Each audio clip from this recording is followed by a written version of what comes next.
DCP powder और mineral mixture, इनमें फ़र्क क्या है, कब कब इस्तेमाल करना है, फ़ायदे क्या हैं इन दोनों के। आज की वीडियो का टॉपिक ये है। बिस्मिल्लाहिर्रहमानिर्रहीम। अस्सलाम वालेकुम नाज़रीन, मैं हूं डॉक्टर नुमान अली और आपकी खिदमत में एक नए सेशन के साथ हाज़िर हूं।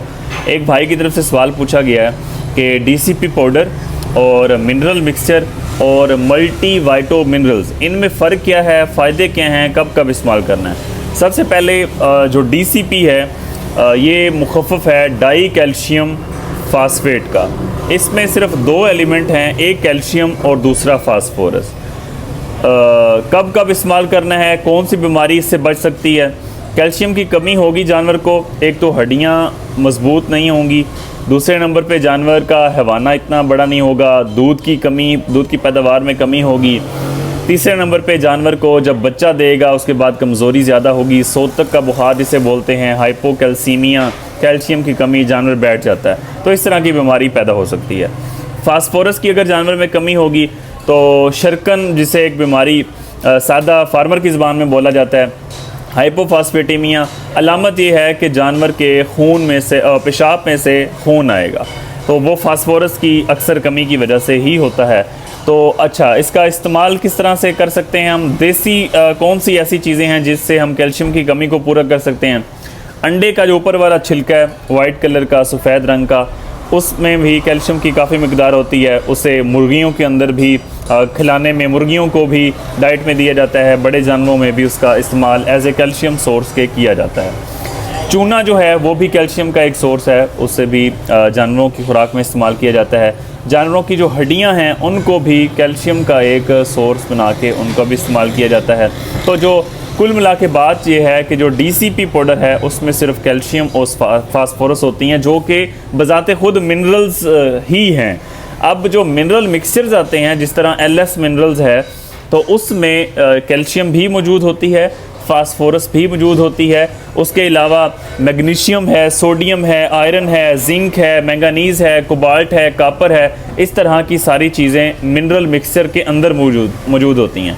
तो जो डीसीपी है वो मिनरल मिक्सचर का ही एक हिस्सा है, लेकिन उसकी सिर्फ खालस मकदार डीसीपी में होती है कैल्शियम और फास्फोरस की, जबकि जो बाकी मिनरल मिक्सचर हैं उसमें बाकी सारे भी, जिस तरह मैंने आपको लिस्ट बताई है, वो सारे मौजूद होते हैं। अब जानवर को अपनी खुराक में ना सिर्फ डीसीपी चाहिए होता है, बल्कि बाकी मिनरल्स भी जानवर की खुराक का हिस्सा होने चाहिए, वो जानवर की ज़रूरत हैं। उनके बहुत सारे, हर एक कंपोनेंट का अपना अपना फ़ायदा है। जिस तरह हम बात कर लेते हैं मैग्नीशियम की, तो इसकी कमी की वजह से जो एक अक्सर बीमारी होती है हाइपोमैग्नीसीमिया, जानवर अपनी टांगें बहुत ज़्यादा मूवमेंट शुरू कर देता है, ठीक है, तो ये एक बीमारी शामिल है। इस तरह जानवर का हाजमा बढ़ाने में यही मिनरल मिक्सर्स का बहुत ज़्यादा रोल है। अगर ये पूरे होंगे, जानवर हाजमा अच्छा करेगा और जानवर खुराक भी ज़्यादा खाएगा। इसके बाद तीसरे नंबर पे हम बात करते हैं एक ऐसी प्रोडक्ट की जिसमें मिनरल्स के साथ साथ मल्टीविटामिन्स भी शामिल हैं। ये जो एलएस मिनरल्स हैं, इनमें सिर्फ और सिर्फ मिनरल्स मौजूद हैं, मल्टीविटामिन्स मौजूद नहीं हैं। मल्टीविटामिन्स क्या हैं, जिस तरह विटामिन ए है, विटामिन डी है, अच्छा विटामिन एच है, विटामिन ई है, सेलेनियम है, इस तरह की जो चीज़ें हैं ये सारी मल्टीविटामिन्स में आती हैं। तो जो मल्टीवाइटो मिनरल्स हैं उनमें न सिर्फ ये वाले मिनरल्स हैं जो एलएस मिनरल्स वगैरह में होते हैं, बल्कि उसी के साथ मल्टीविटामिन्स भी शामिल होते हैं, जो कि जानवर की ग्रोथ में उनका भी अपना किरदार है। जिस तरह विटामिन ई हो गया, जानवर की रिप्रोडक्शन के हवाले से, बच्चादानी के हवाले से, जितने भी ग्रोथ है उसका साइज़ पूरा करना है, बीमारियों से परहेज़ है, इस तरह की सारी चीज़ों में विटामिन ई और सेलेनियम का अच्छा रोल है। विटामिन एच का भी अच्छा किरदार है। आँख के मतलब जो आँख की बिनाई है, आँख में बीमारियाँ वगैरह हैं, उससे क़ुव्वत मुदाफ़त को बढ़ाने के लिए उसके ख़िलाफ़ विटामिन ए का अच्छा किरदार है।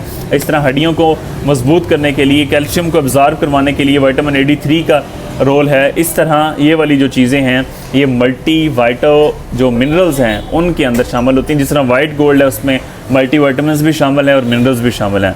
एलएस मिनरल्स जो हैं उसमें सिर्फ और सिर्फ मिनरल्स ही शामिल हैं, उसमें मल्टीविटामिन्स शामिल नहीं हैं। तो ये है जी इनका इस्तेमाल और इसमें फ़र्क क्या है। अक्सर लोग फ़र्क पूछते हैं, कंफ्यूज होते हैं कि इनमें फ़र्क क्या है। उम्मीद करता हूँ कि आपको सारी बातें समझ आ गई होंगी। किसी भाई का जानवरों के हवाले से कोई क्वेश्चन आप कमेंट सेक्शन में पूछ सकते हैं। बहुत शुक्रिया।